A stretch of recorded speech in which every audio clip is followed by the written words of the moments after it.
Hello everyone, I am CP Jadon, your UGC Net Management faculty, and today we are going to start new topic that is personality. उससे पहले थोड़ा सा recap कर लेते हैं कि हमने क्या किया था। प्रीवियस लेक्चर में हमने देखा था कि एटीट्यूड क्या होता है, परसेप्शन क्या होता है। एटीट्यूड के बारे में जाना था कि तीन तरह का जॉब एटीट्यूड होता है। First one is job satisfaction, job involvement and then organisational commitment. उसके बाद हमने देखा था कि कौन कौन से फैक्टर एटीट्यूड को अफेक्ट करते हैं, ऐसे अफेक्टिव कंपोनेंट और cognitive component and behavioural component. तो ये सब देखा था हमने एटीट्यूड के बारे में। देन आफ्टर हमने परसेप्शन के बारे में पढ़ा था कि परसेप्शन क्या होता है, प्रोसेस ऑफ परसेप्शन क्या थी। और हमने बहुत सारे डिसीजन मेकिंग में जो हम परसेप्शन बनाते हैं वो इफ़ेक्ट्स देखे थे, जैसे हॉर्न इफेक्ट, हॉलो इफेक्ट या स्टीरियोटाइपिंग हो गया, primary effect, recency effects.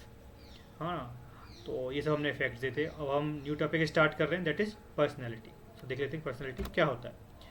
So personality describe the unique pattern of thought, feeling and behaviour that distinguish one person from the other. It's shaped by both biological and environmental factor and tend to remain relatively stable throughout the life. तो personality क्या होता है, एक unique pattern होता है thought, feeling and behaviour का। और ये हर इंडिविजुअल है उसके अलग अलग होता है, हर इंडिविजुअल का अलग अलग पैटर्न होता है। और इसीलिए हर इंडिविजुअल एक दूसरे से अलग अलग हमें दिखाई देता है, क्योंकि हर की पर्सनैलिटी अलग अलग होती है। और ये क्या होते हैं, जो हमारी पर्सनैलिटी होती है रिलेटिवली स्टेबल होती है। ये बहुत ही कम चांसेस होते हैं कि चेंज हो, ऑलमोस्ट रिलेटिव स्टेबल रहती है throughout the life. For example, personality traits include how we describe other. हम दूसरों को कैसे डिस्क्राइब करते हैं, she is gorgeous, caring and bit of perfectionist. तो ये क्या है, पर्सनैलिटी के ट्रेट्स हैं। They are loyal, protective of their friends. तो प्रोटेक्टिव उनका एक नेचर हो गया, मतलब उसकी पर्सनैलिटी है, वो एक लॉयलिस्ट है कह सकते हैं। मतलब उनका नेचर हो गया लॉयलिस्ट होना, मतलब पर्सनैलिटी है उनकी इस तरीके की कि वो केयर करते हैं या लॉयल हैं ना। The word personality is taken from word persona. ये कभी कभी ऐसे क्वेश्चन पूछ लिए जाते हैं कि ये कौन से लैटिन वर्ड का कहाँ, जो स्लेट एग्ज़ाम्स होते हैं बहुत सारे स्टेट्स के, उनमें ऐसे क्वेश्चन पूछ लिए जाते हैं ना कि ये वर्ड कहाँ से लिया गया था। तो ये इसलिए मेंशन किया गया है।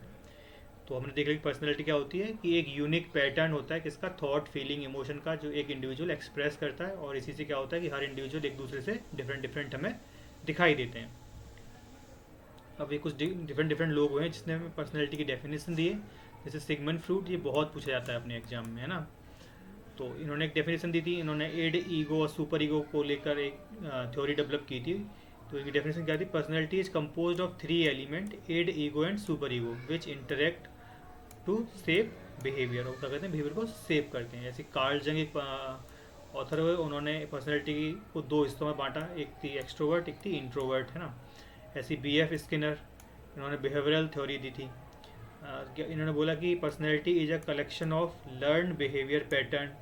ऐसे रायमंड कैटल, इन्होंने ये जो लिखा है ना, कैटल डेवलप 16 पर्सनैलिटी फैक्टर, ये लाइन बहुत ज़रूरी है यहाँ पे। ये बहुत पूछी जाती है पेपर में कि किसने डेवलप किया था, 16F करके पूछ लेंगे किसकी थ्योरी है।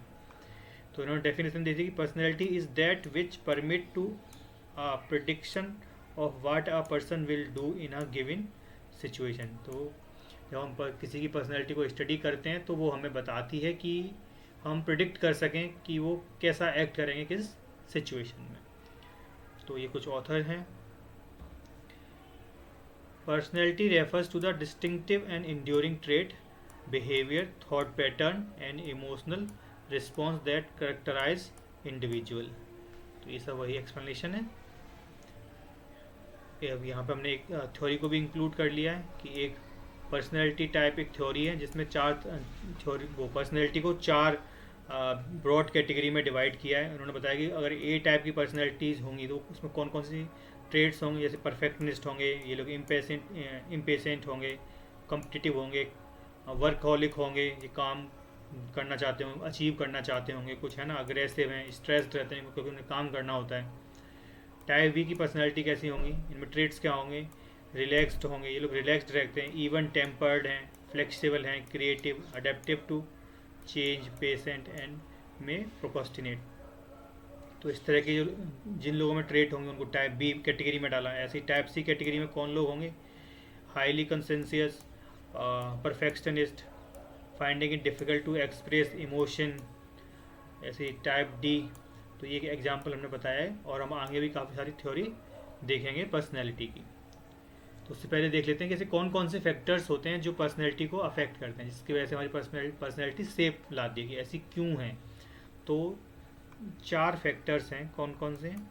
जैसे वैसे तीन कैटेगरी या 2 कैटेगरी में ऐसा कोई वो नहीं है। ऐसे cultural factor and social factor को हम एक साथ कंबाइन कर सकते हैं। तो ये अलग 2 फैक्टर ना उनके एक फैक्टर रह जाएगा। तो अगर हम जनरल लेवल पर देखें तो बायोलॉजिकल फैक्टर हैं, वो अफेक्ट डालते हैं पर्सनैलिटी पे। हेरिडिटरी है, ब्रेन है, फिजिकल फीचर्स कैसे हैं हमारे। कल्चरल फैक्टर हैं, सोशल, हमारा इन्वायरमेंट कैसा है, हम किस ग्रुप में का पार्ट हैं, वो बहुत फ़र्क डालते हैं हम पर्सनैलिटी पे, है ना। सिचुएशनल फैक्टर या इन्वायरमेंटल फैक्टर कैसे हैं, तो ये भी फ़र्क डालते हैं। तो एक एक करके इनको भी देख लेते हैं थोड़ा थोड़ा। तो सबसे पहले biological factor over the period of time same से ही रहते हैं पूरी थ्रू आउट द लाइफ, है ना। और ये हमें, जैसे हेरिडिटरी है जो हमें अपने माँ बाप से मिले हैं। Genetic makeup inherited from the parents, intelligent, temperature and physique, जैसे उनका फेस दिखता है सिमिलर, ऑलमोस्ट हम लोगों का फेस अपने पेरेंट्स से ही मैच करता है ना। तो ये सब क्या हमारे इनहेरिटेड फीचर होते हैं कि अगर किसी के, आपने देखा होगा किसी के पापा अगर ज़्यादा गुस्सा करते हैं तो हम मोस्ट प्रोबेबली ये भी होता है कि उनके बच्चे होते हैं वो भी गुस्सा कर रहे होते हैं ना। तो ये क्या हेरिडिटरी भी होते हैं। और nerve, brain and nervous system कैसे काम कर रहा है, जैसे influence emotion, response, behaviour control and cognitive functions. और इंडोक्रिन ग्लैंड्स और हार्मोन्स कैसा एक्ट कर रहे हैं हमारे, जब बच्चे डेवलप कर रहे होते हैं तो हार्मोन्स किस तरह से बढ़ रहे हैं या कम है या ज़्यादा है। अगर तो हार्मोन्स इम्बेलेंस आता है तो उसकी वजह से भी पर्सनैलिटी में बहुत बदलाव आते हैं और वो पर्सनैलिटी को सेव करता है। Hormonal imbalance like adrenaline, cortisols affect mood swing, stress, personality trait. आपने देखा होगा कि बहुत सारे बच्चे जब छोटे होते हैं और बेसिकली मेल्स जो होते हैं उनमें क्या होता है कि अगर हार्मोन्स इम्बेलेंस हो जाए तो वो मोटे हो जाते हैं बहुत ज़्यादा। वहाँ पे मसल्स इतने ग्रो नहीं करते और वो बहुत ज़्यादा मोटे हो जाते हैं। तो ऐसी चीज़ें क्या है कि बच्चे के जो कॉन्फिडेंस है उस पर अफेक्ट डालती हैं और अल्टीमेटली वो लीड करती हैं पर्सनैलिटी डेवलपमेंट की तरफ। फिर है फिजिकल अपीयरेंस कि आप कैसे दिखते हैं, ये भी आपके सेल्फ कॉन्फिडेंस को, आप कितना खुद को वैल्यू कर रहे हैं, आप खुद को कैसे देख रहे हैं, है ना। ये भी बहुत फ़र्क डालता है। बॉडी टाइप कैसा है, फेशियल फीचर्स कैसे हैं, and health impact, confidence, social interactions. Genetic disorder भी एक मेन फैक्टर होता है आपकी पर्सनैलिटी को शेप देने में। जैसे कि अब अभी आपने देखा होगा कि छोटे बच्चे हैं ना हम सब के घर में, तो वो क्या मोबाइल को लेके बहुत ज़्यादा अडिक्टिव हो गए हैं। तो और उनसे मोबाइल आप छीन लो तो वो चिल्लाने लग जाते हैं, डांटने लग जाते हैं, अग्रेसिव हो जाते हैं। तो ये चीज़ क्या कर रही है, उनकी पर्सनैलिटी को एक शेप दे रही है, मतलब उनमें गुस्सा पैदा कर रही है, मतलब इस गुस्से वाले प्रवृत्ति के बच्चे बन रहे हैं हमारे। तो ये क्या है, एक ADHD का कह सकते हैं कि सिम्टम्स हमारे बच्चों में आता जा रहा है। तो इस चीज़ को हमें ध्यान रखना होगा। तो जो जेनेटिक डिसऑर्डर्स आ रहे हैं, ADHD या डाउन सिंड्रोम, जो हमारे पेरेंट्स से भी कभी कभी इन्फ्लो करते हैं बच्चों में, तो इससे भी किस में फ़र्क पड़ता है, पर्सनैलिटी फ़र्क पड़ता है। फिर हमारे बिहेवियरल फैक्टर में लर्निंग एंड कंडीशनिंग आपकी कैसी हुई है, आपकी लर्निंग कैसी है, आपको कंडीशंस कैसे किया गया, ऑपरेंट कंडीशन या क्लासिकल कंडीशनिंग। ये हम अभी लर्निंग में पढ़ेंगे आगे, पूरे टॉपिक है लर्निंग, उसमें देखेंगे क्लासिकल कंडीशनिंग क्या होती है, ऑपरेंट कंडीशनिंग क्या होती है। उसके बाद है हमारे सोशल इन्वायरमेंट कैसा है। सोशल इन्वायरमेंट मतलब आपको पेयर ग्रुप कैसे हैं, आपकी फैमिली, है ना, आप मतलब आप मिडिल क्लास फैमिली से हैं या अपर क्लास या लोअर क्लास, या आप किस रीजन से हैं, ये सब फ़र्क डालते हैं आपकी पर्सनैलिटी को इवॉल्व होने में। कल्चर एंड ट्रेडिशन कैसे हैं, आपके बिलीफ सिस्टम कैसा है, आपका रिलीजन क्या है, आपका रिलीजन बहुत मैटर करता है आपकी पर्सनैलिटी को सेव करने में, है ना। एजुकेशन एंड एक्सपोजर, एजुकेशन भी बहुत कह सकते हैं कि एक पोर्शन रखता है। मतलब एक हाईली एजुकेटेड इंसान होगा तो उसका सोचने का तरीका अलग होगा, उनके पास नॉलेज ज़्यादा होगी, वो समझ पा रहे होंगे कैसी चीज़ें काम करती है कैसे नहीं करती। लेकिन वहीं जो लोग कम इंटेलिजेंट होंगे या कम एजुकेशन होगा तो जनरली ऐसा मानते हैं कि उनके पास जो नॉलेज होगी वो थोड़ी सी कम होगी, वो थोड़े से कन्वेंशनल किस्म के इंसान होंगे, है ना, वो रूढ़िवादी सोच पे चलते होंगे। रोल एंड मोड तो ये है हमारे बिहेवियरल फैक्टर। इसके बाद है हमारा साइकोलॉजिकल फैक्टर में कैसा कि इमोशनल मेच्योरिटी आप में कितनी है, कि आप मूड स्विंग्स वगैरह हो रहे हैं, एंगर है, सैडनेस है, उसको कैसे हैंडल कर पाते हैं। Self concept and self esteem कैसा है आपका, how individual see and value themselves, crucial to personality and development. ये भी बहुत मायने रखता है कि आप खुद को कैसे देख रहे हैं, आपका सेल्फ स्टीम कैसा है, क्या, और सेल्फ को आप खुद के बारे में अवेयर है कि नहीं है, आप अपनी स्ट्रेंथ और वीकनेस जानते हैं कि नहीं, ऑलवेज कॉन्फ्लिक्ट में तो नहीं रहते हैं, खुद को एक आइडियल और एक रियल सेल्फ को लेके एक कॉन्फ्लिक्ट की सिचुएशन होती है उसमें तो नहीं रहते हैं हमेशा, है ना। मोटिवेशन एंड गोल, अगर आपके पास कोई मोटिवेशन होगा या गोल होगा तो आप सेल्फ ड्रिवन होंगे और आप काम करना चाहेंगे। परसेप्शन एंड थिंकिंग स्टाइल आपका कैसा है, लाइफ एक्सपीरियंस एंड ट्रॉमा कैसा है, मतलब आपका बचपन कैसे बीता है, ये इस बात पे बहुत निर्भर करता है कि आपकी पर्सनैलिटी कैसी शेप ले रही है। अगर एक नेगेटिव इम्पैक्ट कोई रहा है बचपन का, कोई ट्रॉमा रहा है, तो वो आपको हमेशा हॉन्ट करता है और आप पूरी लाइफ स्ट्रगल करते हैं उसके साथ डील करने में, है ना। तो ये सब चीज़ें क्या हैं, आपकी पर्सनैलिटी को शेप देती हैं। अब कुछ थ्योरी हैं, अब हम डिटेल में देखेंगे। यहाँ पे मैंने कुछ नाम मेंशन किए हैं और थ्योरी का नाम एंड जो थ्योरी जिन्होंने दी है, ये इस तरह के मैच द फॉलोइंग में बहुत क्वेश्चन पूछे जाते हैं कि ये थ्योरी और एक उनकी प्रोफाउंडर कौन है, तो ये याद रखना बहुत ज़रूरी है। जैसे कि 16 पर्सनैलिटी फैक्टर थ्योरी मैंने थोड़ी देर पहले बात की थी, है ना, ये किसने दी थी, रायमंड केटल ने। 5 ओशियन थ्योरी रॉबर्ट में एंड पॉल, यहाँ पे एक नाम और है लुइस करके आएगा, है ना, इन दोनों में से कोई एक नाम हो सकता है। Type A type B personality, Meyer Friedman and Ray Rosenman, Meyer and Briggs ने थ्योरी दी थी। ये सब हम psychometric theory by Sigmund Freud, social learning theory by Albert Bandura, self theory by Carl Roger. तो ये कुछ थ्योरी हैं और इनके कुछ प्रोफाउंडर्स हैं, ये नाम हमें पता होना चाहिए। अब एक करके हम थ्योरी देख लेते हैं। पहली है ओशियन थ्योरी और इसी को बोलते हैं हम 5 विग मॉडल, जिसका ये थ्योरी बहुत इंपॉर्टेंट काफ़ी पूछी जाती है। एक ये और एक सिगमंड फ्रूड वाली थ्योरी, है ना। तो ओशियन थ्योरी और एक किसने दी थी, लुइस गोल्डबर्ग या फिर रॉबर्ट एंड पॉल ने। लुइस ने इसमें पहले काम किया था, फिर बाद में इसको एक्सटेंड किया था इन दोनों ने। तो इनमें से अगर कोई नाम आता है तो वो आपको टिक करना होगा। तो इन्होंने पर्सनैलिटी के 5 ट्रेट बताए कि कौन कौन से पर्सनैलिटी किस किस टाइप की पर्सनैलिटी होती हैं। तो यहाँ पे जो एक निमोनिक है, ओशियन का मतलब है ओपननेस, ओ का मतलब है ओपननेस, सी का मतलब है कंसेंसियसनेस, मतलब एक कौन सी पर्सनैलिटी, कर्मनिष्ठा पर्सनैलिटीज होती हैं। इसके बाद ई for extroversion, A for agreeable और ए फॉर न्यूरोटिसिज्म। तो अब एक एक करके देख लेते हैं कि ये क्या होते हैं। ओपननेस का मतलब क्या है, ओपन टू एक्सपीरियंस पर्सनैलिटी कौन सी पर्सनैलिटी होती हैं जो कि न्यू आइडिया के लिए या न्यू थॉट्स के लिए ओपन होती हैं, एक्सपेरिमेंट्स के लिए ओपन होती हैं, क्रिएटिव थिंकिंग वाले लोग होते हैं, है ना, ओपन माइंडेड होते हैं। ये आर्ट से रिलेटेड लोगों को हम ओपन टू एक्सपीरियंस वाले लोग कह सकते हैं, है ना। जैसे describe person willingness to try new things, thinking creatively and embracing novel idea, high openness mean imaginative and curious, low indicative mean conventional and practical behaviour. जिनके बाद जो हाईली ओपन होंगे लोग, हम कहते हैं ओपन सोसाइटी बोल देते हैं ना। ओपन सोसाइटी का मतलब क्या है कि वहाँ पे जो नए थॉट्स एंड आइडिया हैं उनको एक जगह दी जा रही है, मतलब उन्हें एक्सक्लूड नहीं किया जा रहा है। वहीं क्लोज सोसाइटी या क्लोज माइंडेड लोग इनको कह देते हैं, जो कि काफ़ी कन्वेंशनल किस्म के होते हैं, जो नई चीज़ों को आने से रोकते हैं। तो ऐसे लोगों को हम क्लोज माइंड कहते हैं। तो ओपननेस टू एक्सपीरियंस से यही मतलब है कि ऐसी पर्सनैलिटी जो न्यू आइडिया के लिए या न्यू चीज़ों को ट्राई करने के लिए ओपन होती हैं, मतलब एक्सेप्टेंस पर्सनैलिटी बोल सकते हैं इनको। And second is C for conscientiousness. As ये लोग कौन से होते हैं, इसमें हिंदी भी लिखी हुई है कर्मनिष्ठ, क्योंकि मैं प्रोनाउंस नहीं कर पा रहा इस वर्ड को। तो ये कैसे लोग होते हैं, कर्मनिष्ठ लोग होते हैं, मतलब ये अपने काम पे ज़्यादा फोकस होते हैं, मतलब एक हाईली ऑर्गेनाइज्ड होंगे, सब चीज़ को टाइम पे करेंगे, अपना ये टास्क है या ड्यूटी है उसको अच्छे से परफॉर्म करेंगे, रूल बेस्ड होते हैं। तो इन पे आप ट्रस्ट कर सकते हैं, ये है ना, आप इन पे ट्रस्ट कर सकते हैं, इनको जिम्मेदारी दे सकते हैं, हाँ ये फुलफिल करके आपको काम देंगे। तो ये इस तरीके की पर्सनैलिटी होती हैं। तो इनकी ट्रेट्स क्या होते हैं, organised, responsible, hard working, self disciplined and reliable, आप इसमें भरोसा कर सकते हैं। Refers to who reliable, organized and goal oriented person, highly consistent mean disciplined and detailed oriented.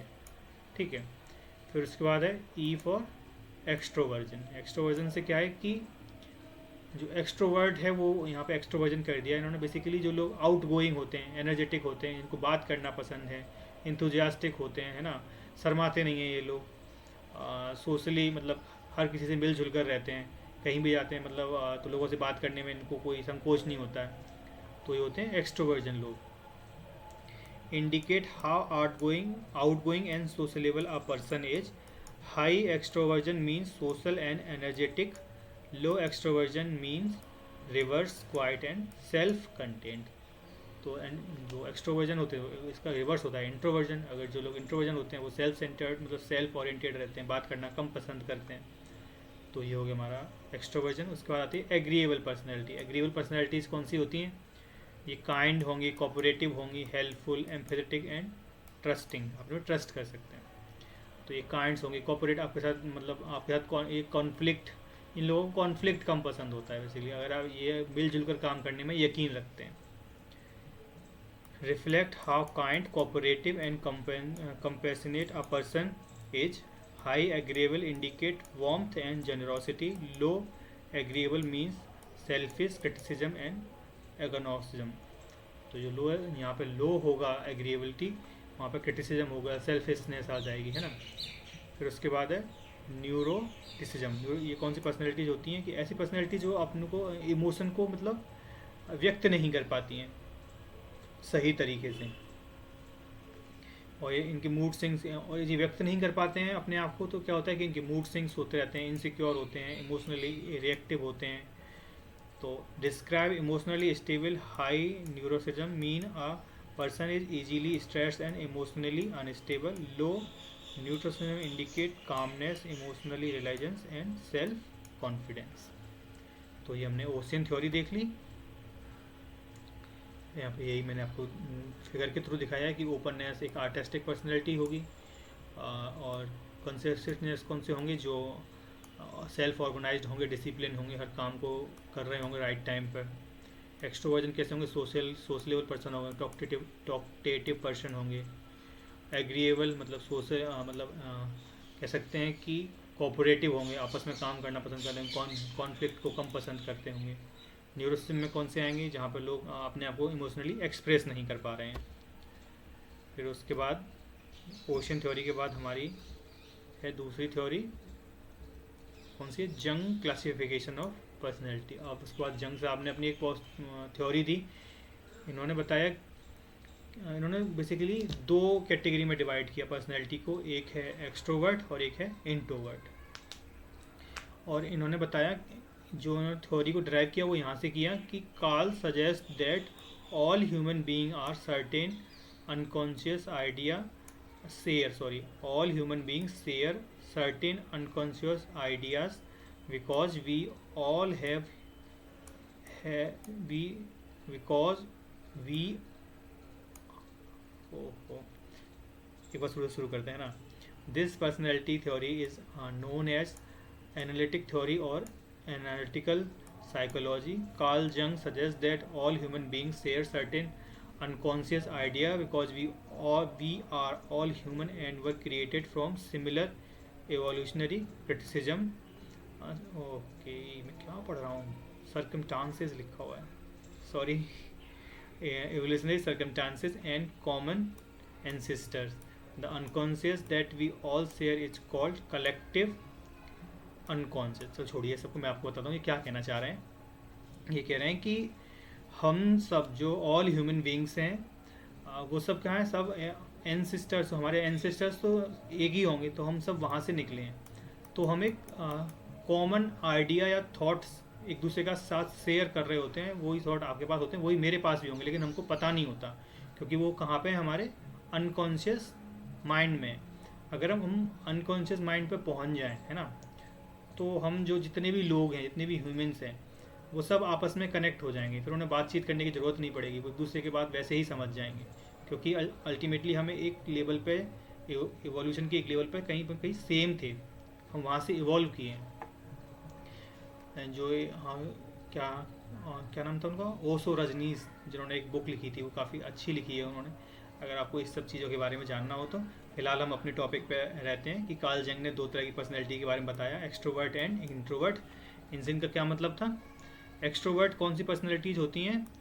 जिनकी लाइफ एनर्जी फ्लो आउटवर्ड, जो आउटवर्ड देखते हैं, मतलब सोशल होते हैं, एक्शन ओरिएंटेड होते हैं, बाहर जाने से कतराते नहीं हैं। वहीं इंट्रोवर्ट लोग कौन से होते हैं? जिनका फ्लो ऑफ एनर्जी कैसा होता है? इनवर्ड होता है, खुद की तरफ होता है। इंट्रोस्पेक्टिव्स रिवर्स्ड एंड थॉट ओरिएंटेड होते हैं, है ना। ये तो मैंने इन्होंने जो बताया था कि पर्सनैलिटी के बारे में। वैसे इसका जो पर्सनैलिटी जिस तरीके के क्वेश्चन हमारे पेपर में पूछे जाते हैं वो मैंने यहाँ समराइज किया है इस टेबल में। जैसे कि इस थ्योरी का नाम है एनालिटिकल थ्योरी या एनालिटिकल साइकोलॉजी। इसका की आइडिया क्या है इस थ्योरी का? कि all human share collective unconscious inherited from their ancestral experience. Libido क्या है? Considering life energy. लिबिडो से इसका मतलब लाइफ एनर्जी कैसे फ्लो कर रही है, या तो एनर्जी इनवर्ड फ्लो कर रही होगी या आउटवर्ड। जब इनवर्ड फ्लो करेगी तो इंट्रोवर्ट, आउटवर्ड फ्लो करेगी तो एक्सट्रोवर्ट। और इन्होंने 4 साइकोलॉजिकल फंक्शन बताए, thinking, feeling, sensation and intuition. अब हम इनको आगे देखेंगे कि ये क्या होते हैं, क्योंकि इनके काम को आगे बढ़ाया था मियर एंड ब्रिक्स ने।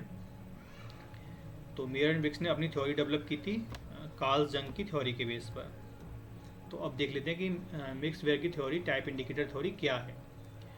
It is an extension of Karl जंग theory of psychological type, while जंग introduced core personality dimension like extroversion and introversion, thinking and feeling.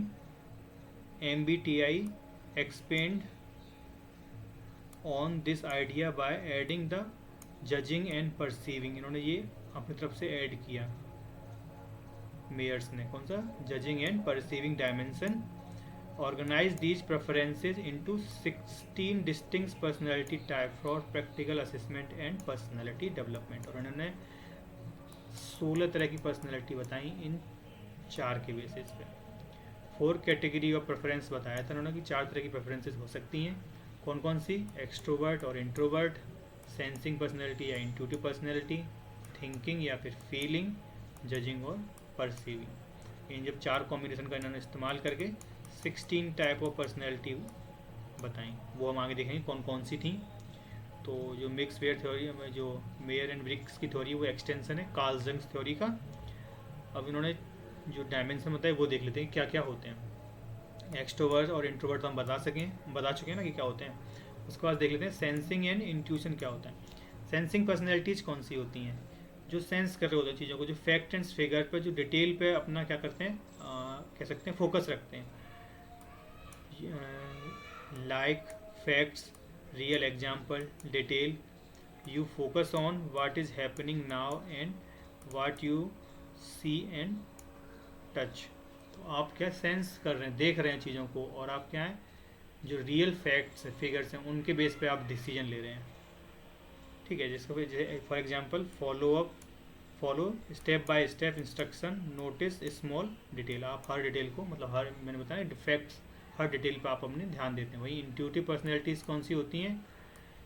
You like ideas, imagination and thinking about the future. आप procrastinate कर रहे होते हैं, future के बारे में सोच रहे होते हैं, प्लान बना रहे होते हैं। You notice pattern and looking for meaning behind just fact. आप एक पैटर्न को ऑब्जर्व कर रहे होते हैं और उसके बेसिस पे आप डिसीजन लेने की कोशिश करते हैं, है ना। तो thinking about future, connecting idea quickly, और आप जब कनेक्ट कर रहे होते हैं। तो सेंसिंग पर्सनैलिटीज़ कौन सी होगी? जो हर डिटेल पे फोकस दे रहे हैं, छोटी छोटी डिटेल पे ही। वहीं ये इंट्यूटिव पर्सनैलिटी होती है कि एक जर्नल आइडिया, एक ये जर्नलाइजेशन पे फोकस करते हैं कि हाँ ये कुछ चीज़ों को देख रहे हैं और वहाँ से कुछ बड़ा करने का कुछ आइडिया लगा रहे हैं, है ना। वहीं है फिर हाउ वी मेक डिसीजन। तो इन्फॉर्मेशन का तरीका हो गया, ये एनर्जी फ्लो का तरीका था। ये इन्फॉर्मेशन कैसे आप परसीव करेंगे, या तो सेंसिंग होंगे या इंट्यूटिव होंगे। उसके बाद आप डिसीजन कैसे ले रहे हैं, या तो आप सोच का डिसीजन ले रहे हैं या फीलिंग से डिसीजन ले रहे हैं, इमोशन से डिसीजन ले रहे हैं। तो थिंकिंग पर्सनैलिटीज़ कौन सी होंगी? You use logic, facts to decide what is right और fair you prefer to solve problem with your head. आप दिमाग से सोचने वाले व्यक्ति होंगे, है ना, दिल से सोचने वाले नहीं होंगे। यहाँ पे आप फैक्ट्स एंड फिगर्स हैं उनको आप कंसीडर करेंगे और उनके बेस पे आप डिसीजन लेंगे। Choose the best job offer based upon salary and benefit. आप कंपनी के मिशन विजन के साथ ज़्यादा इन्वॉल्व नहीं करेंगे खुद को। आप सैलरी देखेंगे, आपको क्या फ़ायदा है, आप इस तरीके की चीज़ों पर ध्यान देंगे। वहीं फीलिंग टाइप के पर्सनैलिटी के लोग होंगे, वो डिसीजन कैसे लेंगे। You care about people feeling and relationship. You decide based upon what feel right और व्हाट हेल्प्स अदर। आप वहाँ पे देखेंगे कि आपका रिलेशन कैसा है लोगों के साथ, आप कैसा फील कर रहे हैं उस डिसीजन को लेके, और लोग कैसा महसूस करेंगे उस डिसीजन को लेके। जब आप इस तरीके की चीज़ों को कंसीडर करते हैं तो आप फीलिंग टाइप की पर्सनैलिटी के व्यक्ति होते हैं। जैसे कि pick a job where they can help other and make positive impact. तो इस तरीके से आप देख रहे हैं कि आप समाज के लिए क्या कर सकते हैं, इस तरीके के आप सोच रखते हैं। तो किस तरह की पर्सनैलिटी होती है, फीलिंग टाइप की पर्सनैलिटी होती है। चौथा कंपोनेंट्स है आपका how you ideal with how you deal with the word. आप कैसे वर्ड के साथ डील कर रहे हैं, आप जजिंग है या परसीविंग है। अब ये क्या होता है, जजिंग पर्सनैलिटी क्या होती है, you plan routine and knowing what will happen. You prefer to finish thing on time and be organise. Judging personality क्या होंगी, वो टाइम पे अपने काम को सबमिट करेंगी, आप प्लान बनाएंगे, आप रूटीन वर्क को अच्छे से करेंगे, आपको पता होगा कि आप क्या करने वाले हैं। मेक डेली डू लिस्ट, ये डेली की डू लिस्ट बनाते हैं कि क्या क्या करना है। Plan holiday and in advance, holiday हैं उनको भी पहले से एडवांस करके रख रहे हैं, मतलब पूरी फुल ऑर्गेनाइज्ड हैं ये लोग। वहीं परसीविंग लोग कैसे होंगे, ये स्पॉन्टेनियस होंगे। ये ऐसा नहीं कि हाँ आज से 4 महीने बाद हम कहीं घूमने जाएंगे, इस तरीके से नहीं सोचेंगे। ये हो सकता है आज या अभी इसी मूवमेंट पे घूमने चले जाएँ ना।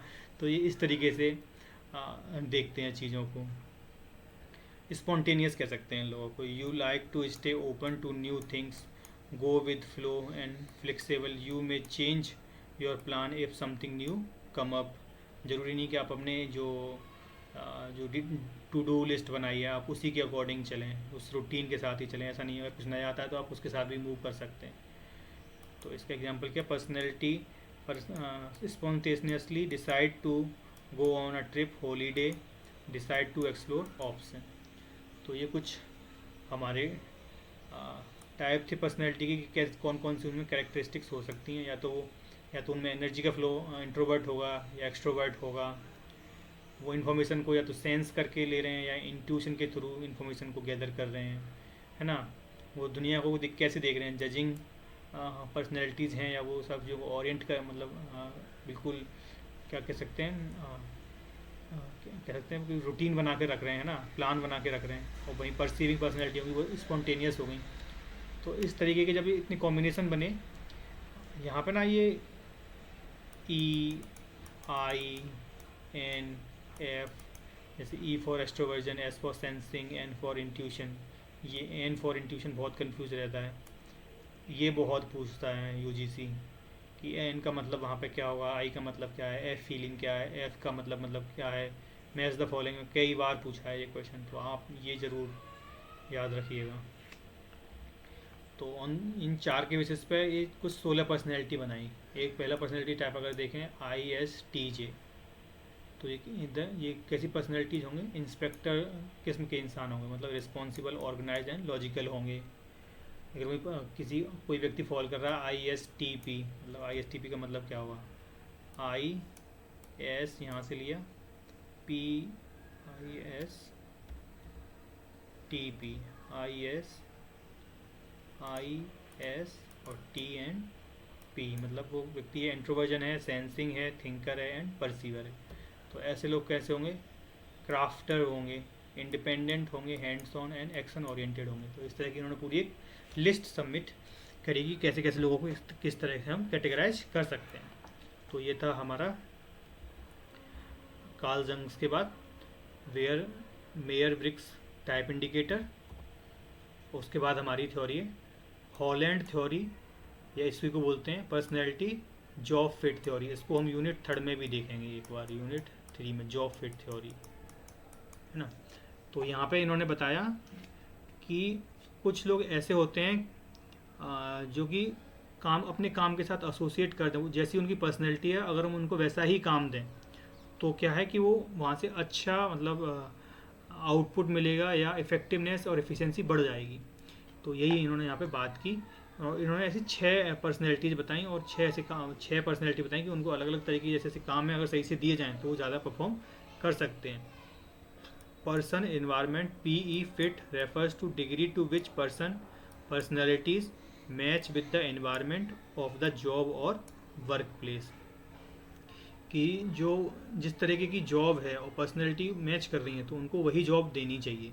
क्योंकि अकॉर्डिंग टू जॉन हॉलैंड, ये उनको निमोनिक्स बना रखा है इन्होंने, theory people are more satisfied with and successful job that match their personality. मान लो आपको आप जिस तरह की पर्सनैलिटी हो और आपको उसी तरीके का काम दिया जाए तो डेफिनेटली आप अच्छा परफॉर्म करेंगे उस काम में। मान लो आप पेंटिंग बनाने में अच्छे हैं, है ना, आप एक आर्टिस्टिक पर्सनैलिटी का मतलब क्या होता है कि आप क्रिएटिव होंगे, आर्ट की फील्ड में आप क्रिएटिव होंगे। तो मतलब आपको अगर ऐसा काम, अगर आर्टिस्टिक किस्म की पर्सनैलिटी है तो आप जो आर्ट से रिलेटेड वर्क हैं या एक्टिंग हुई, डांसिंग हुई, सॉन्ग राइटिंग हुआ या कुछ भी हुआ तो आप उसको अच्छे से परफॉर्म करेंगे। तो यही टॉम हॉलैंड बोल रहा हूँ, हॉलैंड ने यही बताया कि अगर हम पर्सनैलिटी को इन्वायरमेंट जो जॉब की रिक्वायरमेंट है उससे अगर हम मैच कर लें तो हम अच्छा खासा आउटपुट वहाँ से ले सकते हैं। तो इन्होंने 6 तरह की हमें पर्सनैलिटीज़ बताई। कौन कौन सी होती हैं? एक होती है रियलिस्टिक से मतलब है यहाँ पे कि ऐसे पीपल जिनको मतलब मशीन्स के साथ काम करना, टूल्स के साथ, जो लोग प्रैक्टिकल किस्म के होते हैं, मतलब इनको इंजीनियर्स मतलब बेसिकली बोल सकते हैं, मैकेनिकल इंजीनियर्स मोस्ट प्रोबेबली, जिनको मशीन्स के साथ ज़्यादा अच्छा लगता है काम करना, ये रियल वर्ल्ड प्रॉब्लम के साथ डील करना पसंद करते हैं। तो ऐसी पर्सनैलिटीज़ को बोलते हैं रियलिस्टिक।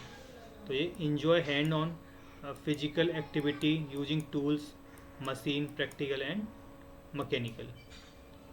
तो यहाँ पे कौन है? टेक्निकल किस्म का काम होगा, मैकेनिकल, आउटडोर इन्वायरमेंट, कैसी जॉब के लिए फिट होंगे ये? मैकेनिक्स, इलेक्ट्रीशियन, फार्मर, है ना। फिर उसके बाद इन्वेस्टिगेटिव पर्सनैलिटीज़ कौन सी होती हैं? प्रेफर थिंकिंग, रिसर्च वर्क में इन्वॉल्व होंगे, ये solving abstract problem, analytical and intellectual. Scientist किस्म के इंसान आते हैं इन्वेस्टिगेटिव प्रॉब्लम्स में, है ना। जैसे कौन कौन से हो गए? Biologist, chemist, medical technologist, anthropologist. तो ये इन्वेस्टिगेटिव किस्म के इंसान होंगे जो रिसर्च या एब्स्ट्रैक्ट फॉर्म को जानने में ज़्यादा यकीन रखते हैं। और वहीं रियलिस्टिक कौन थे? जो रियल वर्ल्ड प्रॉब्लम के साथ डील करते हैं, मशीन्स के साथ ज़्यादा खेल रहे होते हैं, प्रॉब्लम्स को अच्छे से डील करने के साथ देख रहे होते हैं। वहीं आर्टिस्टिक किस्म की पर्सनैलिटीज़ कौन सी होंगी हम बात कर चुके हैं। ये कैसे लोग होंगे? क्रिएटिव, फ्री, एक्सप्रेसिव, अनस्ट्रक्चर्ड होंगे, इमेजिनेटिव होंगे। तो यहाँ पे कौन से लोग आ जाएंगे? राइटर आ जाएंगे, म्यूजिशियन, इंटीरियर डिज़ाइनर, ये सब आ जाते हैं, है ना। फिर आगे सोशल पर्सनैलिटीज़ कौन सी होंगी? सोशल पर्सनैलिटीज़ कौन सी होंगी? जो लोगों के साथ अच्छे से घुल मिल सकती होंगी, है ना। पीपल ओरिएंटेड जो लोग होते हैं, लाइक हेल्पिंग, टीचिंग और providing service to other, empathetic and cooperative. तो यहाँ पे कौन लोग होंगे ऐसे? Teachers, counsellor, social worker and psychologist. तो ये सोशल किस्म की पर्सनैलिटीज़ हो गई। इंटरप्राइजिंग कौन से होंगे? जो रिस्क टेकर होंगे, जो रिसोर्स को लगा के, इन्हें एंटरप्रेन्योर किस्म के इंसान बोल सकते हैं, जो रिसोर्स चीज़ों को अच्छे से ऑर्गेनाइज कर लेते होंगे, लोगों को मैनेज कर लेते होंगे, वो इस तरह की पर्सनैलिटी इंटरप्राइजिंग बोली जाएंगी। Enjoying, leading, persuading and managing for goal और प्रॉफिट, असर्टिव एंड एनर्जेटिक होंगे। तो यहाँ पर कौन से लोग आ जाएंगे? सेल्स पर्सन आ जाएंगे, मैनेजर, एंटरप्रेन्योर, टीवी प्रोड्यूसर, जो एंकर्स वगैरह होते हैं, ये इंटरप्राइजिंग किस्म के इंसान हो गए, है ना।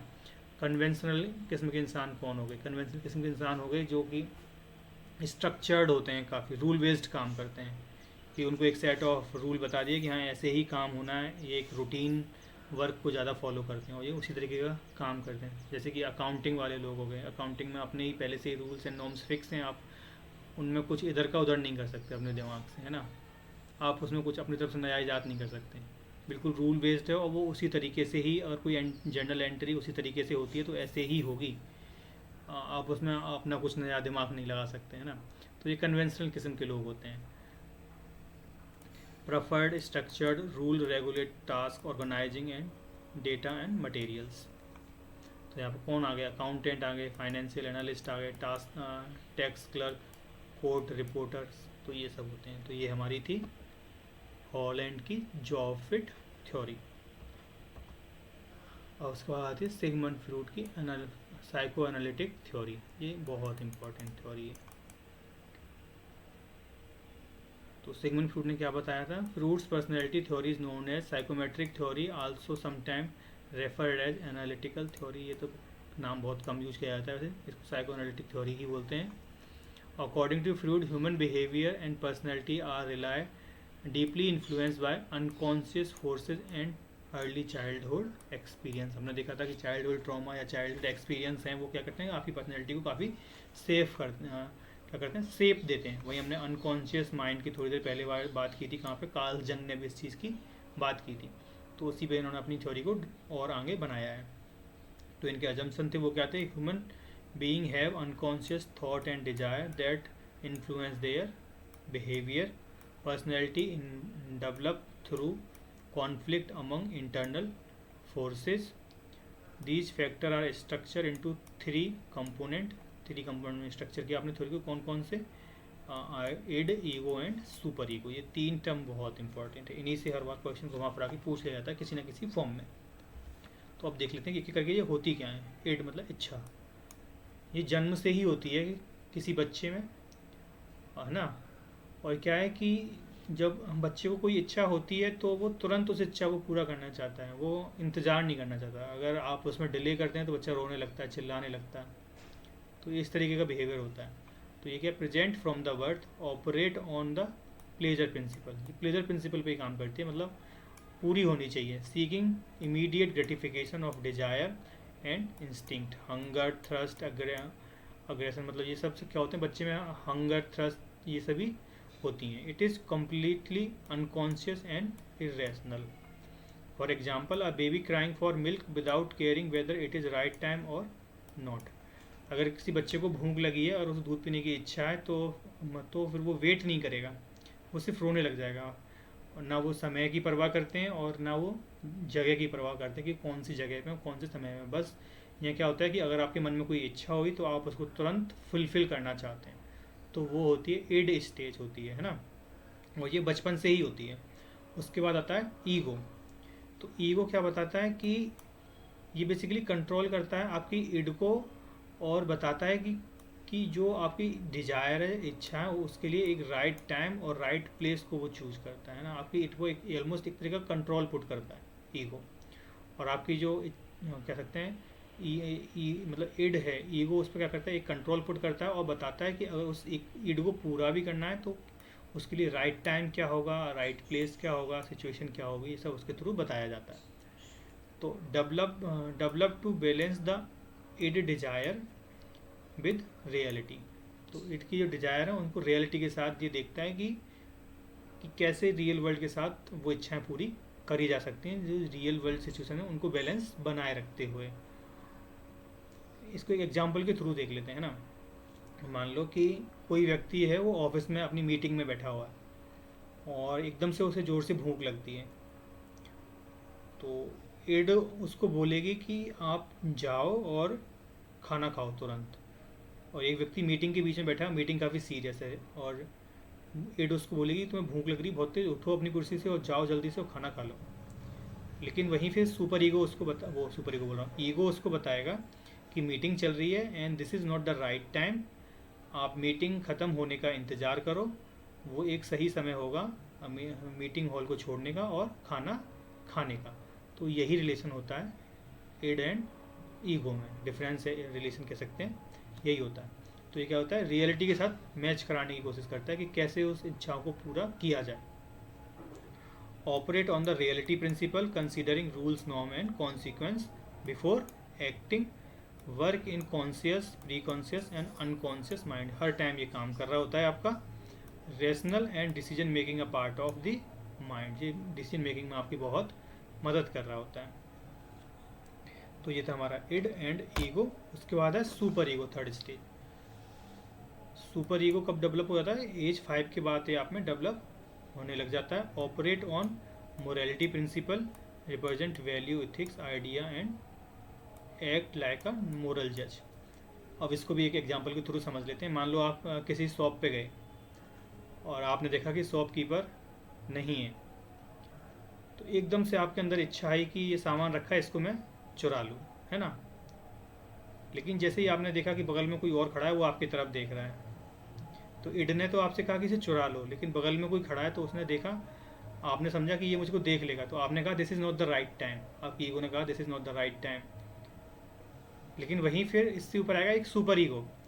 तो सुपर ईगो आपको बोलेगा कि चाहे मुझे कोई देखे ना देखे, लेकिन चुराना एक गलत बात है, ये एक इमोरल एक्शन होगा, चुराना एक अच्छी बात नहीं होती है। तो सुपर ईगो अल्टीमेट एक जज की तरह काम कर रहा होता है और आपके एक्शंस हैं उनको बताता है कि आपको ये करना चाहिए या नहीं चाहिए। एक मोरल जज की तरह वो काम कर रहा होता है। आपकी इड कहेगी कि तुरंत चुरा लो, सुपर ईगो कहेगा कि नहीं, वो बगल से देख रहा है, ये सही समय नहीं है चुराने का। और आपका ईगो कहेगा आपसे कि मत चुराओ क्योंकि अभी कोई देख रहा है, ये सही समय नहीं है। और सुपर ईगो कहेगा कि हमें चुराना ही नहीं चाहिए क्योंकि चुराना एक गलत बात है। तो इस तरीके से सुपर ईगो काम करता है। तो हमने देखा कि मोरल जज make the person feel guilty for wrong work, wrong action and proud of good behaviour. अगर आप कुछ गलत काम कर देते हैं तो आपको सुपर ईगो फील कराएगा, गिल्टी फील कराएगा आपको कि आपने गलत काम कर दिया। और वहीं आपने कोई अच्छा और मतलब सही काम किया है, हाँ जैसा आपको करना चाहिए था, जो मोरली करेक्ट है, तो आपको एक प्राउड फील कराए। तो यही होता है id, ego and super ego. यहाँ पे मैंने एक्सप्लेनेशन देखा है कि आप जिस तरीके से ईगो टर्म्स को देखना चाह रहे हैं वो इस तरीके से नहीं है। The term ego is often used informally to suggest that person has an inflated sense of self, मतलब खुद के बारे में उसे इन्फ्लेटेड कोई सेंस है। However the ego is personality has a positive effect. जब हम पर्सनैलिटी में ईगो को पढ़ते हैं तो एक पॉजिटिव इफेक्ट के साथ पढ़ते हैं। और उसका मतलब क्या है? It is the part of personality that keep you grounded in the reality and prevent the id and superego from pulling you too far towards more basic urge और moralistic urge। जो आपकी ईगो है वो आपको दोनों से ही बचाती है। किससे? कि ये आपको एकदम अपनी इड पे भी नहीं जाने देती और आपको बिल्कुल फार राइट आपको सुपर ईगो की तरफ भी नहीं जाने देती कि जहाँ पर कुछ काम करना बिल्कुल ही मुश्किल हो जाए, बिल्कुल ही आप आइडियल तरीके से बिहेव करना चाहें, है ना। तो ईगो आपको क्या मदद करती है? Having a strong ego means having a strong sense of self awareness. Self awareness से मतलब है कि अगर आप में अगर ईगो है, स्ट्रॉन्ग ईगो है, तो मतलब क्या है वहाँ पे कि आपको अपने बारे में अच्छी जानकारी है। तो ये कुछ टर्म्स हैं, कभी कभी एग्जाम में पूछ लिए जाते हैं कि जो सिगमंड फ्रूड की साइकोएनालिटिक थ्योरी है उसमें कौन कौन सी स्टेज आती हैं। तो उसमें 5 स्टेजेस हैं। कुछ बुक्स में इन दोनों स्टेज को मर्ज करके 4 स्टेज बना दी गई, लेकिन जो करेक्ट फॉर्म है वो 5 स्टेज की है। उन 5 स्टेज में पहला है ऑरल, ये होता है 0 to 1, ये आपको एज लिमिट भी आपको पता होनी चाहिए।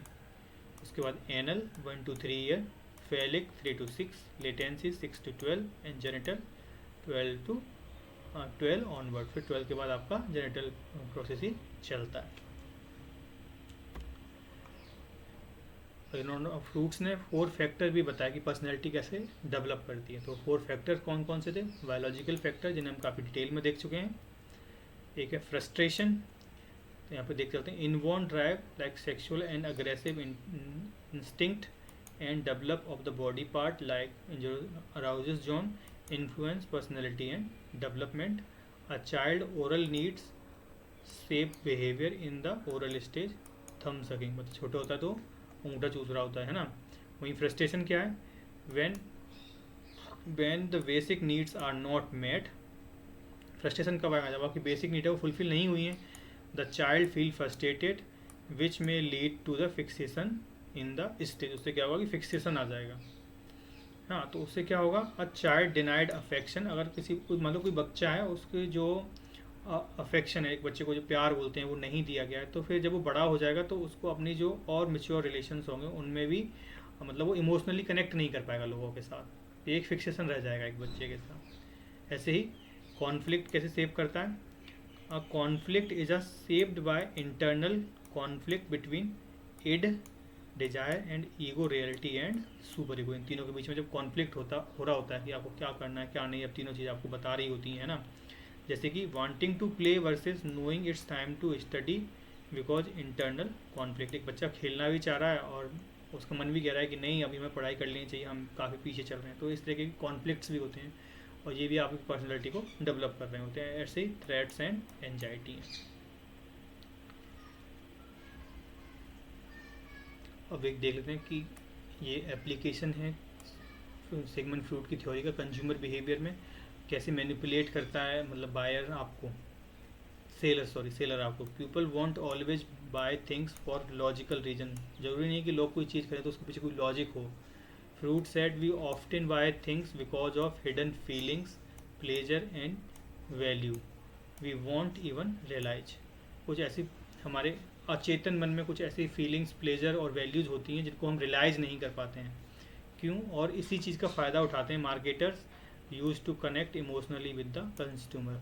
और इसके थ्रू क्या करते हैं कि जो आपके जो सेलर हैं वो मार्केटर हैं, वो कनेक्ट करते हैं लोगों के साथ।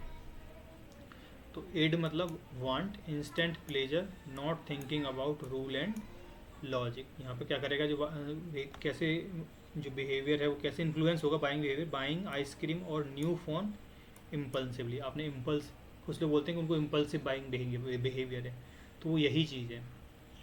फिर है ईगो, यहाँ पे बैलेंस्ड तरीके से आप बाइंग और सेल करेंगे, एक तरीके से कह सकते हैं। यहाँ पे आप फैक्ट्स को चेक करेंगे, बजट को चेक करेंगे, सारी चीज़ों को चेक करेंगे। वही सुपर ईगो, सुपर ईगो आपको बताएगा कि आप ऐसी चीज़ों को खरीदें जो नेचर फ्रेंडली हों, है ना, जो और इथिक्स और इथिकली करेक्ट हों, है ना। तो choosing friendly and charity based product. Unconscious mind कैसी चीज़ों को आपसे खरीदवा देता है, अचेतन मन कैसी चीज़ों को खरीदवा रहा है। देखो, hidden thoughts and emotion influence decision unknowingly, आपको पता भी नहीं है। क्यों? आपके पापा कोई ब्रांड यूज करते थे या कोई इसी चीज़ का इस्तेमाल करते थे, तो आप भी उस चीज़ को इस्तेमाल कर रहे हैं और आपको पता भी नहीं है ना कि आप क्यों कर रहे हैं, बस आप कर रहे हैं क्योंकि और लोग करते थे। तो यही है, buying brand your parent use without realising why you like it. तुम्हें पता भी नहीं कि तुम क्यों पसंद कर रहे हो, बस तुम्हारे पेरेंट्स यूज़ करते हो तो तुम भी यूज़ कर रहे हो। डिफेंस मैकेनिज्म, डिफेंस मैकेनिज्म से मतलब क्या है कि आप जस्टिफाई करने लग जाते हो कि आपने कोई सामान क्यों खरीदा है। और सिम्बॉलिक बाइंग का मतलब है कि buying a so identity, power और स्टैचू, वहाँ पर अपनी पावर को दिखाना चाह रहे हैं, अपने स्टैचू को दिखाना चाह रहे हैं। Buying brand shoes to look stylish और फील कॉन्फिडेंट। तो इस तरीके से बाइंग बिहेवियर को भी ये इन्फ्लुएंस करता है। इसके बाद है हमारी कार्ल रोजर सेल्फ थ्योरी। इसके बाद के जो मैं तीन फैक्टर, जो हमारी जो शुरुआत के एड, ईगो, सुपर ईगो, ये तीन बहुत ज़्यादा पूछे जाते हैं। उसके बाद की जो तीन जो मैंने बताया है कि जिस साइकोलॉजिकल डेवलपमेंट स्टेजेस हैं या मेन फैक्टर ऑफ डेवलपमेंट, ये इतने नहीं पूछे गए हैं। लेकिन जो शुरुआत के तीन हैं, एड, ईगो, सुपर ईगो, ये काफ़ी पूछे जाते हैं। और ये इस पर भी रिसेंटली कुछ क्वेश्चन पूछे गए हैं, इसलिए मैंने इसको यहाँ पे ऐड किया। कार्ल रोजर सेल्फ थ्योरी, ये थ्योरी भी कोई ज़्यादा पूछी नहीं गई है पेपर में एज सच, लेकिन हमें अगर ये थ्योरी है तो हमें आइडिया होना चाहिए कि अगर पेपर में आ जाए तो हम इसको सही से कनेक्ट कर सकें। हमें ये नाम याद रखना है कि कार्ल रोजर ने कौन सी थ्योरी दी थी, सेल्फ थ्योरी दी थी। यहाँ पे इन्होंने बताया था कि एक इंसान खुद को कैसे देखता है, आइडियल सेल्फ मतलब अपने बारे में क्या सोचता है कि उसे आइडियली कैसा होना चाहिए, लेकिन रियलिटी में खुद कैसे हैं। तो यहाँ पे यही है कि self concept, how a person see them self, खुद को कैसे देखते हैं। आइडियल सेल्फ को कैसा बनना चाहते हैं ना। Real self, a person you actually right now, अब जो व्यक्ति आप इस टाइम हैं वो आप रियल सेल्फ हैं। इनकोगरेंस क्या होगा, जब रियलिटी एंड आइडियल में क्या होता है, कोई डिफरेंस आ जाए तो वहाँ पे कॉन्फ्लिक्ट आ जाते हैं, आप उदास फील करने लग जाएंगे। कॉन्ग्रेंस क्या होता है कि जहाँ पर आपका जो आइडियल जैसा आप सोच रहे हैं और वैसे आपकी पर्सनैलिटी मैच कर जाए उस टाइम के हिसाब से, तो आपको प्राउड फील होगा, आपको हैप्पीनेस फील आएगा, है ना। Unconditional positive regards, accepting person value without judgement, giving most by parents, teacher and therapist. Self actualisation क्या है कि natural drive to grow, improve and reach full potential, कि आप अपने फुल पोटेंशियल पे ग्रो करना चाह रहे हैं। तो यही है हमारी कार्ल रोजर की सेल्फ थ्योरी। ये ऐसा कोई ज़्यादा पूछी नहीं गई है, बस एक थ्योरी है तो यहाँ पे इंक्लूड इसको मैंने कर दिया है, लेकिन यहाँ से क्वेश्चन पूछे गए हैं कैटल वाली थ्योरी से। लेकिन ये दोनों ट्रेड थ्योरी थी तो इनको मैंने एक साथ लगा दिया है। ट्रेड थ्योरी एक गिवन बाय एक थी एल्बर्ट एंड एक कैटल के द्वारा दी गई थी। बस इनके काम को थोड़ा सा उन्होंने एक्सटेंड किया था, इसलिए इनको साथ लिख लिया है। तो ये थी क्वालिटेटिव, एल्बर्ट की थोड़ी क्वालिटेटिव थी एंड रायमंड की क्वांटिटेटिव थ्योरी है। इन्हें 3 लेवल पे देखा था, cardinal trait, central trait and secondary trait. जो इम्पोर्टेंट पॉइंट है बिल्कुल मैंने उन्हीं को यहाँ पे लिखा है और यही पॉइंट्स पूछे गए हैं बस।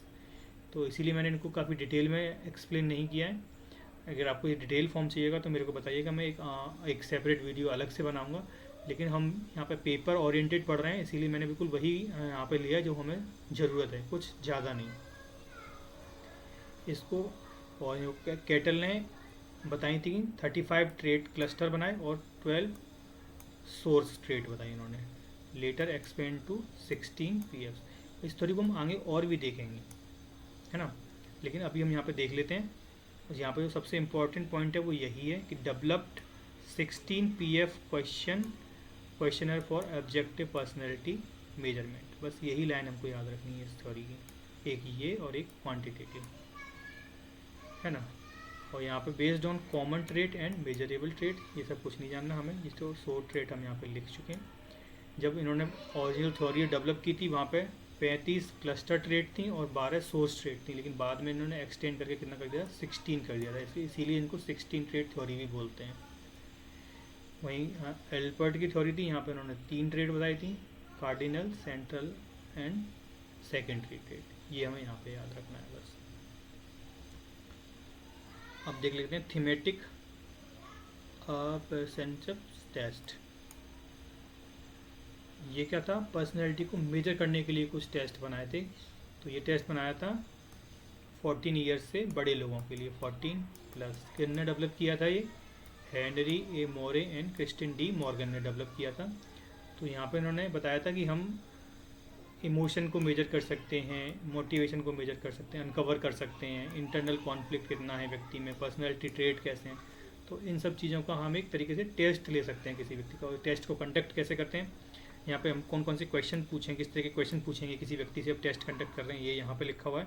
और test conduct, thematic test conduct कैसे किया जाएगा ये देख लेते हैं।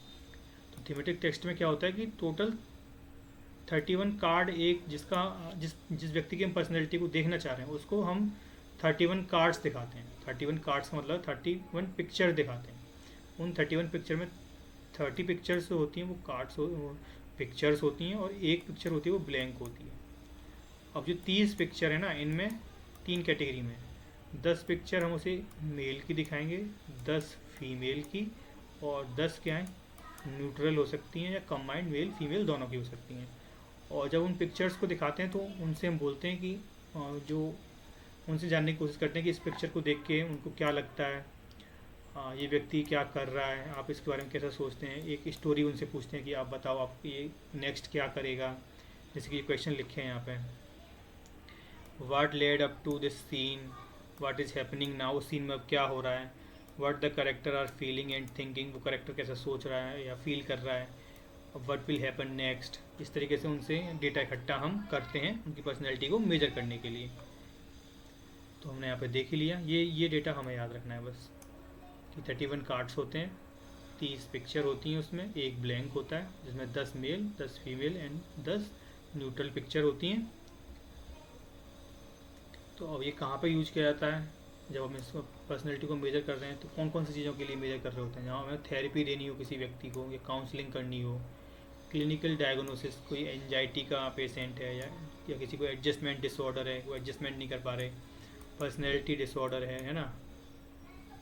Forensic psychology use to crime suspect है उनसे बात निकलवाने के लिए, to assess mental state and predict जो हमारे जो जुवेनाइल केसेस होते हैं उनको मतलब बहुत ज़्यादा वहाँ पे हम यूज़ करते हैं इस चीज़ को कि उन्होंने मतलब ऐसे काम किया तो क्यों किया, उनकी पर्सनैलिटी को स्टडी करने के लिए उन्हें सुधारा जा सके, है ना।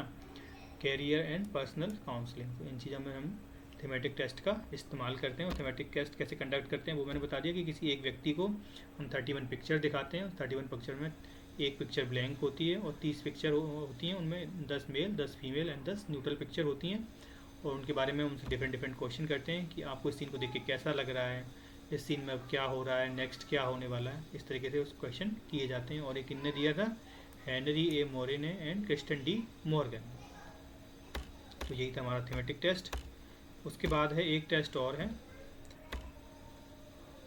ये था, इसको बोलते हैं टेट, और एक हमने बच्चों के लिए बनाया उसको बोलते हैं क्लेट। तो ये किसने डेवलप किया था? लियोपोल्ड बेलिक एंड सियोरियल बेलिक ने डेवलप किया था। यहाँ पे हम 3 से 10 साल के बच्चे के लिए यूज करते हैं सेम, और जो टेट था उसे हम 14 प्लस के लिए यूज करते हैं। तो CAT is design for children 3 to 10 age. वहाँ पर हम पिक्चर दिखाते थे ह्यूमन की, मेल फीमेल एंड दोनों की, लेकिन यहाँ पे हम एक बच्चे को पिक्चर दिखाते हैं किसकी, कि मान लो एनिमल्स की पिक्चर दिखाते हैं और वो ह्यूमन एक्टिविटी कर रहा है। ह्यूमन एक्टिविटी मतलब हमने किसी बच्चे को दिखाया कि एक एलिफेंट चेयर पे बैठा हुआ है, एलिफेंट चेयर पे बैठा हुआ है और वो चाय पी रहा है। अब बच्चे से पूछ रहे हैं कि आपको इस पिक्चर को देख के कैसा लग रहा है, हाथी क्या सोच रहा है, क्या करना चाह रहा है। इस तरह के क्वेश्चन बच्चे से किए जाते हैं और उनका पर्सनैलिटी को असेसमेंट किया जाता है। तो ये यहाँ पे कंपैरिजन है, जो टेट है वो 14 प्लस के लिए और कैट है वो 3 to 10 के लिए। यहाँ पे कार्ड 31 होते हैं, यहाँ पे एनिमल्स की पिक्चर दिखाई जाती हैं। Explore personality, motive and inner conflict, यहाँ पे assess emotional and personalities development. तो यही था आज की क्लास के लिए। कुछ और थ्योरीज भी हैं अभी, type A type B theory, एक ये थ्योरी रहेगी हमारी। इन थ्योरी को हम क्वेश्चन करते वक्त कवर करेंगे। ये बहुत सारी थ्योरी ऐसी हैं जिनको हम एक एक क्वेश्चन, ज़्यादा क्वेश्चन उनसे पूछे नहीं गए, एक एक क्वेश्चन किए गए हैं तो उनको हम वहीं पे क्लियर कर लेंगे। और अभी इस टॉपिक में एक टॉपिक और रह गया जो कि था ट्रांजैक्शनल बिहेवियर, है ना। यहाँ पे एरिक की थ्योरी है एक, और हम एक और देखेंगे जोहरी विंडो। तो ये दो टॉपिक हम कल देखेंगे। So thank you.